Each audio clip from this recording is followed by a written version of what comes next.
es cierto que todos los caminos conduzcan a Roma. Los lugares donde podemos ir son casi infinitos.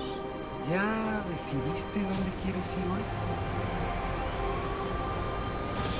Piénsatelo bien, para no equivocarte. Toma en cuenta que el tablero de ajedrez ha cambiado. Hoy el rey se ha enterado que va desnudo. Y cuando el poderoso lo olvida, la verdad se encarga de desnudarlo. Hay que tener talento para pensar fuera de la caja, para combatir los prejuicios, los ajenos, pero sobre todo los propios. Cada quien posee una pieza única del rompecabezas. Por eso intentamos dialogar, para armarlo juntos. La palabra nos libera y la conversación nos empareja. Aquí no hay lugar común.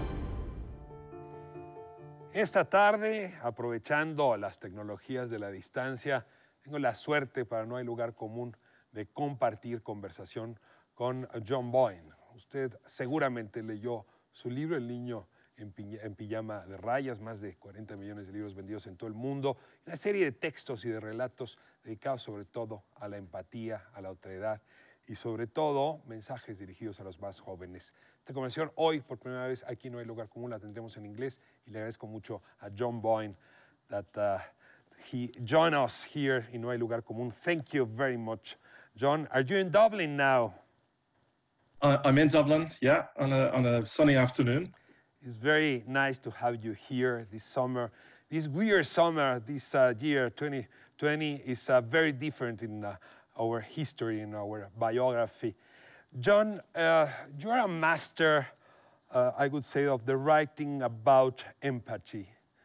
I really like what you do when you try to understand the other and to build metaphors about the other in times where the otherness is not a very fancy subject. It's difficult to deal with, to talk about it.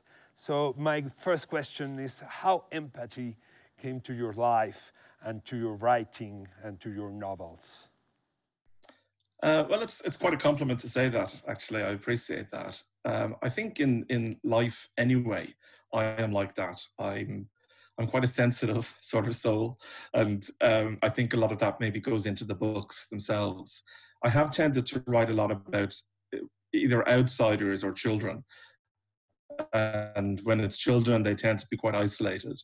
And when it's adults, they tend to be perhaps distant from the world, either through their sexuality or their chosen profession in life. And I think I do try to find the humanity in subjects and in people, and often in the people that you don't expect to find it in. John, why children? Why young people? Why your audience is this segment of age instead of adults and people of your same age? Well, it's both, really, because I write some books with children in mind and some with adults in mind. So I think I kind of like managed to slip between the two. But one of the things I like writing about children is that, there's an innocence there, there's a lack of cynicism about the world. And it's quite interesting when you write a book for young people to view a historical event, for example, through their eyes, where they haven't got perhaps the knowledge and the experience that we have. But more of my books, 12 of my books are for adults and 6 for young people. So I tend to, actually, it's 2 for 1, really. What happened with The Boy in the Striped Pyjama about that? Why you wrote this book not for kids, for young people, and suddenly everybody was in. Everybody was fascinated by the idea about the story. What did you find as a model for writing, as a metaphor for writing, when you got this success with them? When I first wrote that book, when I gave it to my agent and my publisher,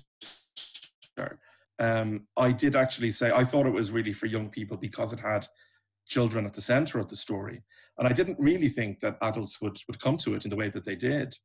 And I was very pleased that they did, but it was actually my 5th published novel. And the 4 before it had all been written with adults in mind. So this was, when I wrote that, I mean, it was what, 2004, 2005, I was writing that. And it was a real departure for me as a writer. But since then, I've tended to kind of move between the two. I'm not really sure how it developed in that way. I think every book that you write changes your perspective on writing and on the form of the novel and on what you want to say. And as you get a little bit older and a bit more experienced, you know, your interests change. For example, you know, with this new book, it was the first time I wrote about Ireland, which I hadn't been writing about when I was a younger writer. It kind of needed some time for me to feel confident enough to be able to do that. You talk about perspective, and writing is all about perspective, about the balcony where you see the events and you write about these events and you put your mind about events. And we are, I was saying that, living a very weird time, very strange time. 2020 is something that is difficult to describe, to explain to young people. Mm. And I would like to hear your voice and your balcony from Ireland, from Dublin, now in this time. What are you seeing? What are you thinking? How are you seeing the world after or during the coronavirus pandemic? Well, the strange thing is, for me, this has been the first time in about 15 years that I've been at home for such a long period of time. I tend to travel quite a lot, and I tend to travel to book festivals and book tours. So I've found myself really at home in Dublin, in my own house, and not really, like most people, not really communicating with very many others. You know, like my parents live nearby, my sisters, but you've got to stay quite isolated. What I have found is, at least here in Ireland, is the sense of togetherness that it has brought. That there has been a feeling that because we're all going through this together, not just one city or a country, but the whole world, that there's no point complaining about it, that you simply have to get on with the rules that each government puts in place and make the most of it.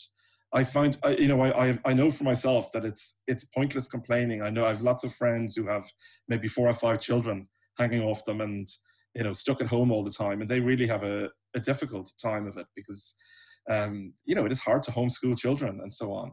But so, you know, my complaints wouldn't be all that much. But I do think it's brought society together a lot more than it was before.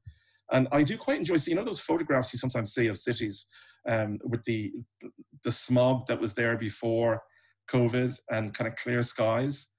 And it's quite nice to see a clean world. And even where I live, you know, animals are out, there's foxes out all day, every day. They've got the run of the place now, and they're we just live in a completely different world. And it's 6 months ago I was in Australia, and I came back from Australia never imagining that I wouldn't be on a plane again for 6 months and how things would change. I think even if they found a cure tomorrow, most people are probably not going to go back to the way that they lived lives before. Certainly, you know, my sister, my brother, and so on, they're saying they won't go back to office life in the same way. People I know in publishing, for example, have realized you can stay at home. I mean, even doing this now, I would love to be in Mexico promoting this book and talking to you in person, but it's probably better for the planet in a way that I'm not, and that other people aren't, you know, that we can actually conduct conversations and interviews with me in my back garden and you in a studio, and not flying all the time and not putting all that carbon into the air. So, you know, I do think even with a cure, things will never go back to the way that they were before. And maybe that's a good thing. And one of these people that has kids, and kids are talking about this time, and they are telling things that are very different from what I am thinking and I am living. If you were compelled to write a chronicle from a boy's point of view, what do you think this very young generation would say about these times, about this? Well, one of the things I've thought for young people is if you're a teenager and maybe you've just started dating and you're not allowed to leave the house. I mean, it's such a rite of passage at 15, 16, 17 to start kind of like dating and falling in love and having your heart broken. And it seems quite cruel, actually, I think, it seems harsher for me, for young people, not being able to currently experience those natural rites of passage that lead from childhood to adulthood. And the isolation of that. I'm sure there's a lot of parents would like to kick the kids out of the house for a few hours every day where they can't do it. And so I do feel great sympathy for them. Whereas I think a lot of my friends of my age, there has been sometimes, the feeling of, well, you can kind of just take a breather from life. I have many friends, writers friends, that are telling me that this is a good moment to read about pandemics in other times. Daniel Defoe, Boccaccio. Have you been reading this kind of literature?